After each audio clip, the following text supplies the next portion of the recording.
I'm going to do a short video today going back to cooking videos. It's been a while since I've done one of those. I'm working on the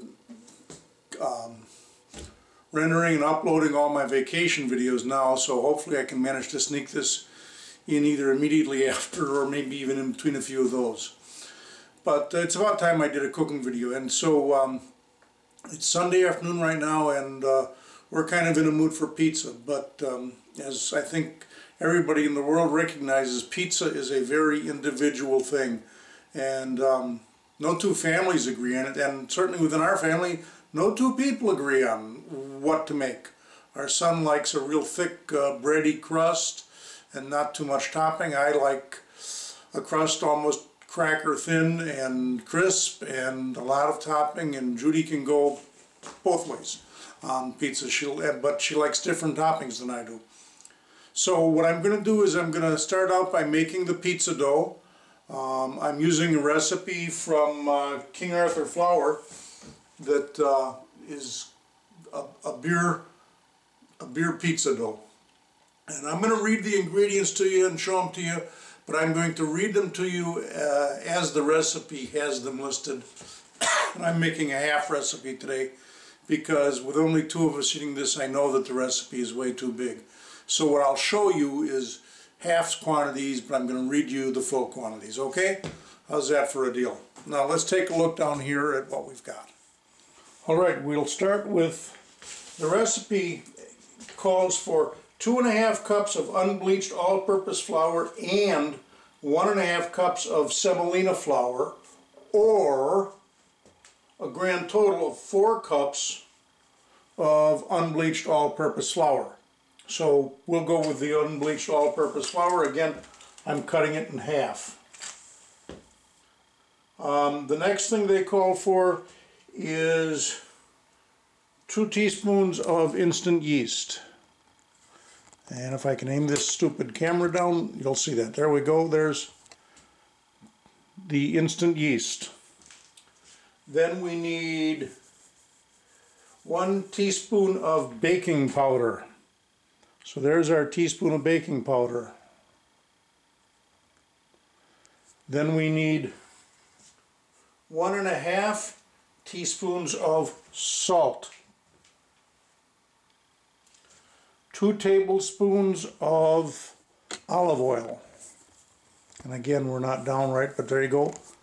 2 tablespoons of olive oil. And finally, 1½ cups of room temperature beer. Well, again, since I cut it in half, that's 6 ounces. And I poured the rest into a big mug with cold beer, and it's pretty close. Now to this I'm adding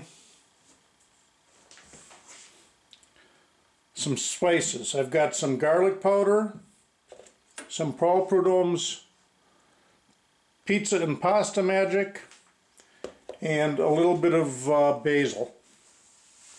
And I didn't measure real closely on that. On the spices, I'm just kind of eyeballing it to what looks about right. So that's our ingredients. Now the next thing we do is just start mixing all the dry ingredients. So there's the spices, there's the yeasties, baking powder, salt. And I'm just going to take a spoon and get them kind of mixed around together.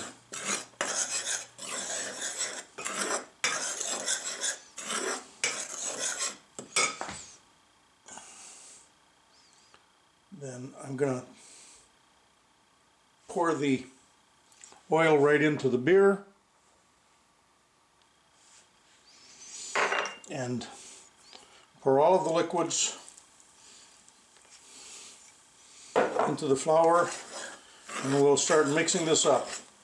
As long as I can mix it with a spoon, I will, but at some point I'm going to have to start kneading, and when it reaches that point, I'll go in with my hands and just knead the dough.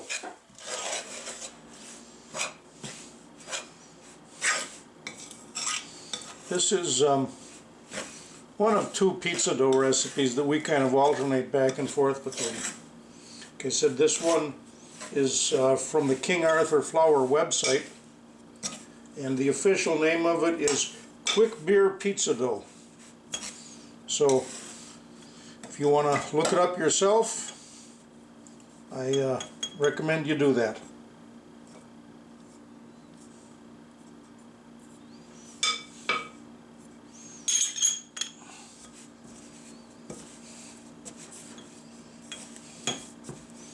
And the goal here is to get a nice smooth ball of dough that I can let it rise for an hour or so in room temperature in the kitchen, and then we'll cut it in half and make two individual sized pizzas, because we don't fully agree on what toppings should be on a pizza. Here we are, the dough ball has been kneaded. It's just a nice ball. I've taken a little bit of spray oil and sprayed the pan here so that things don't stick too badly. I'm just going to cover this up and let it sit for about an hour and kind of warm up to room temperature, rise a little bit, and then we'll get on with making the pizzas. Okay, I'm going to start the preparation of the topping for the pizzas.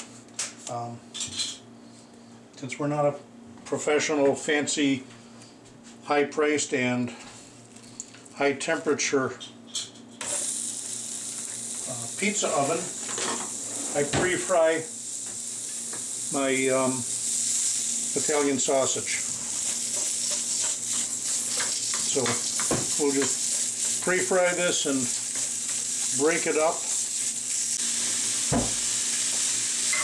There we are. The sausage is now cooked sufficiently that I don't have to worry about the fact that I don't have an 800-degree fancy pizza oven. I'll have properly cooked sausage on the pizza. So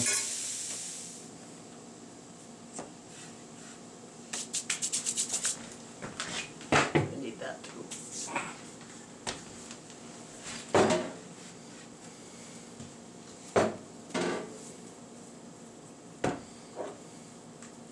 So this is, Miss Judy is making her pizza. Well, sort of my pizza. Sort of hers. I'm making your dough. I've already screwed up and used my version of dough instead of hers. Yes. Put in my version of seasonings instead of hers. She wanted rosemary. I like just rosemary in my dough. But I added sort of the focaccia seasonings and sort of some of Paul Prudhomme's pizza and pasta seasoning. So we'll see how that works.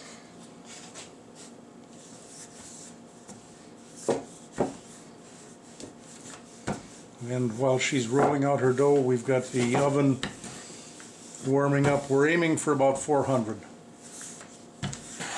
I want basil oil. Oh! I do basil oil and rosemary, and that's my pizza crust.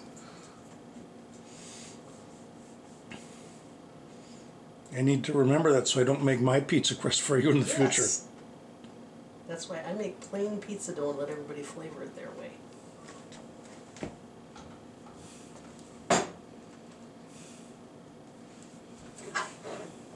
suppose we're not hot enough yet. No, we're at only 185. Okay, the crust for Judy's pizza has been par-baked after she put her correctly flavored oil onto it and added the rosemary to it. And furthermore, I have gone and modified the notes on the recipe for the dough to change the note that I made back in 2009 that says to use the focaccia type seasoning in the dough. I've now written in there with today's date that I should not put the focaccia seasoning in, that we'll add our own seasonings when we roll out the dough. And hopefully this will assist us in having the right flavors that we each want in our dough. So she's having a sausage and pizza sauce pizza, And there'll be a few more ingredients yet to go on here.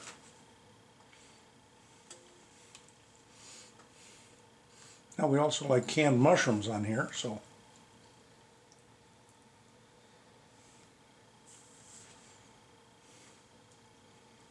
again, I like a few, but she likes them a little bit more than I do, so she'll save me a couple. Maybe. Maybe. Then again, I like black olives on there, and I try and offer them to her every time around, and she accuses me of poisoning her. You're not poisoning, attempting to. Well, yes.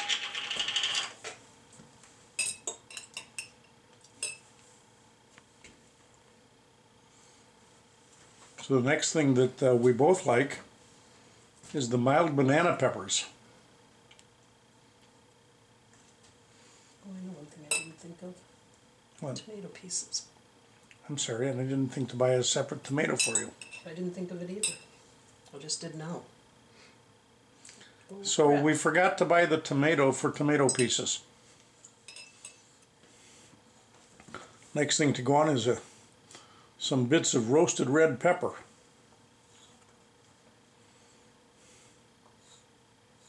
I like peppers.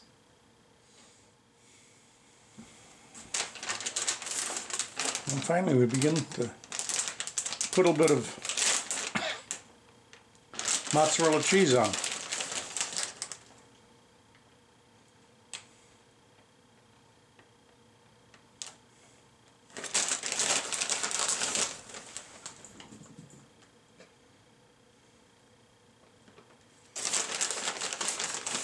So we are going to grate some fresh Parmesan cheese and put on, in addition to the mozzarella.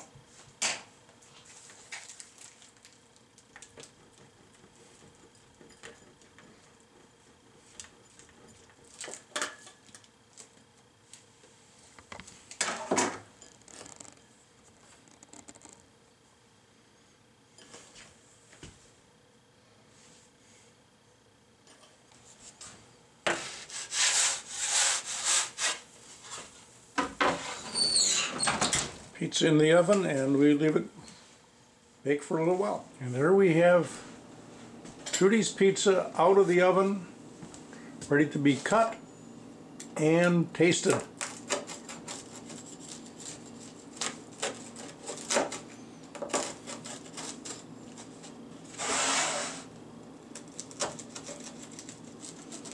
It looks fantastic.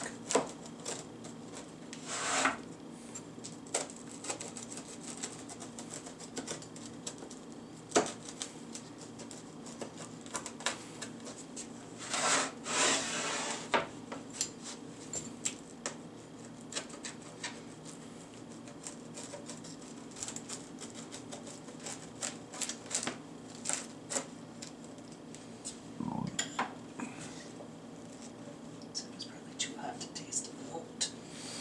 Yeah, it is. You don't want to burn your mouth? No, not really.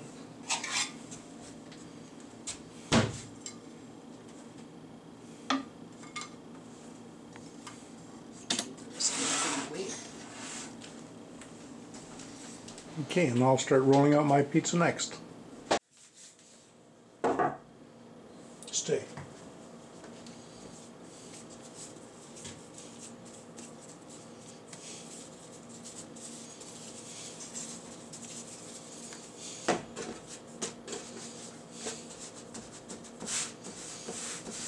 I never learned how to properly spin one of these things in the air.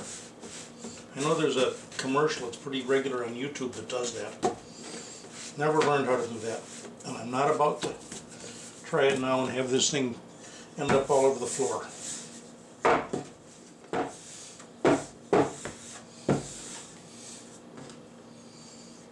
This thing is practically paper thin, which is how I like them. I'm going to try just a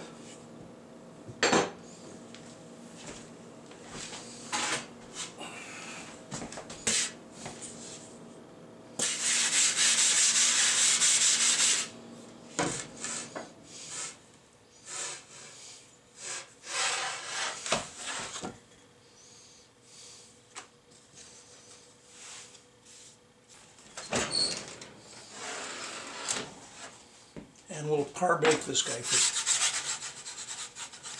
just a short time.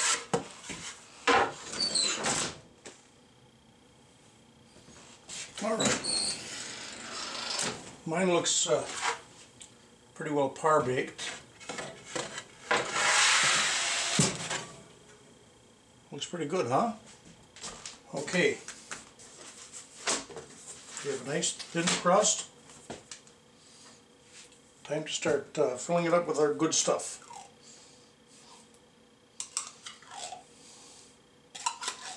I like lots of sauce.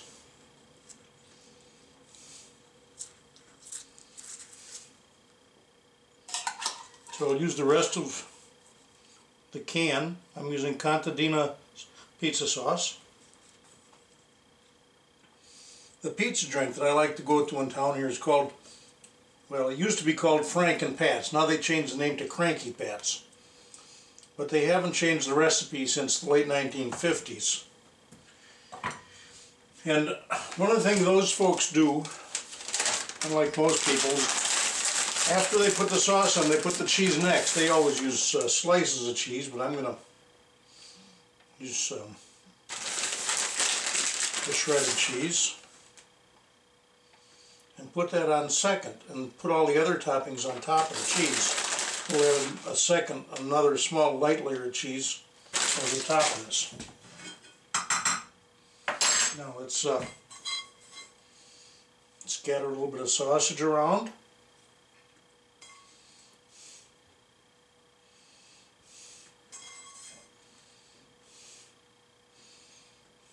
There we go. Sausage. Next thing we need on here is some pepperonis. I don't care.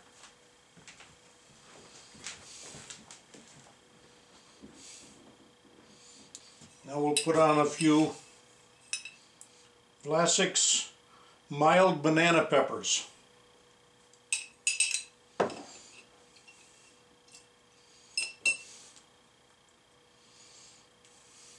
Judy used these two. She cuts them up smaller than I do. I break them into pieces, but don't really cut them up.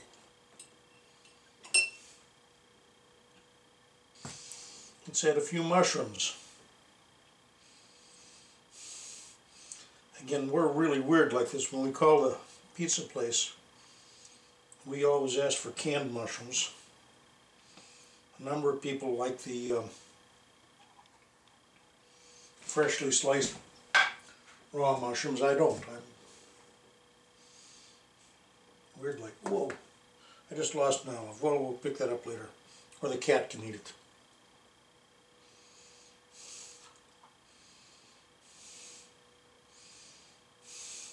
I don't think cats eat mushrooms, or I mean olives.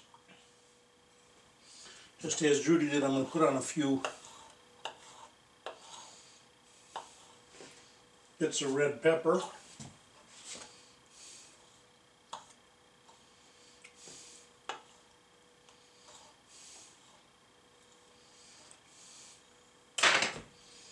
So here goes the red pepper onto my pizza. Again, bigger slices, but a little bit more mozzarella cheese.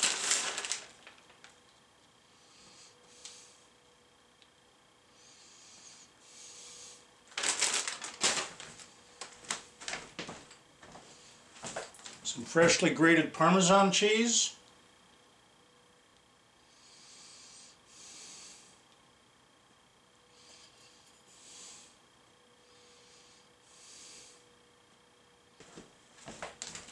A few bits of slivered or sliced Parmesan just to really give it a Parmesan-y flavor. I understand that the folks over in Europe are kind of having a cheese war with the United States over the fact that we name this cheese Parmesan, and it's, well, this particular brand is from fairly close to us in Wisconsin, at Denmark, Wisconsin. It's Belgioso's cheese, and they call it Parmesan. The Europeans want us to call it Italian style hard cheese, or just hard cheese. I think they could get away with calling it hard cheese in the style of Parma, Italy,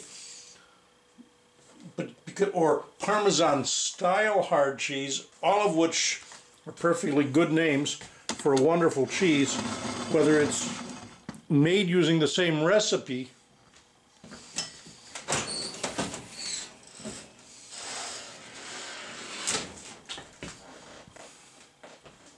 as the Italians use, or whether it's made in Italy.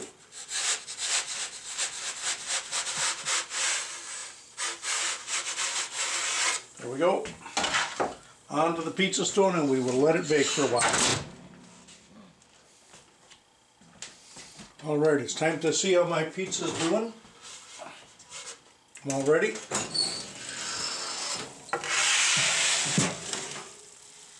Looks pretty good to me. Let's take it out. Oh, that looks about right. And there is my pizza. Let's I'm going to use it on a paper styrofoam plate. Let's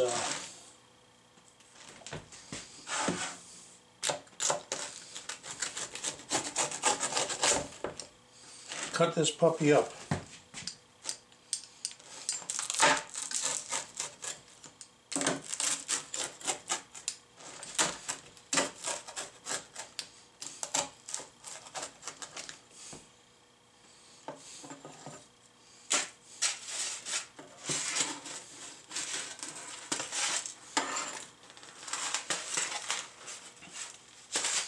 I will take a taste, but it's probably too hot to eat right this minute. So we'll give it just a minute. Pizza.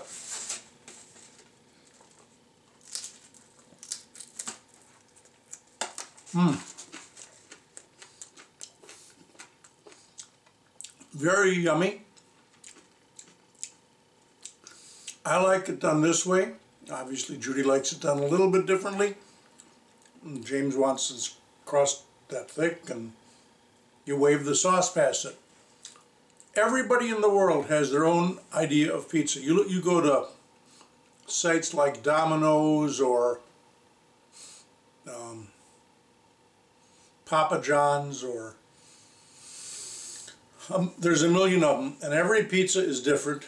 And then within each company, there's probably thousands of permutations of what toppings you can get. So pizza truly is a personal choice, depending on who you go to get it, or do you make it at home, and what do you put on it, and how do you bake it, and is your crust really skinny like mine, or medium like Judy's, or thick like James's? It's a personal choice, and I hope everybody gets to eat the pizza that they like best and really enjoy it. So that's my thought on pizza. This is the way I like it, and I hope you like my videos and will subscribe to my channel. Thanks much. I appreciate it. Bye-bye.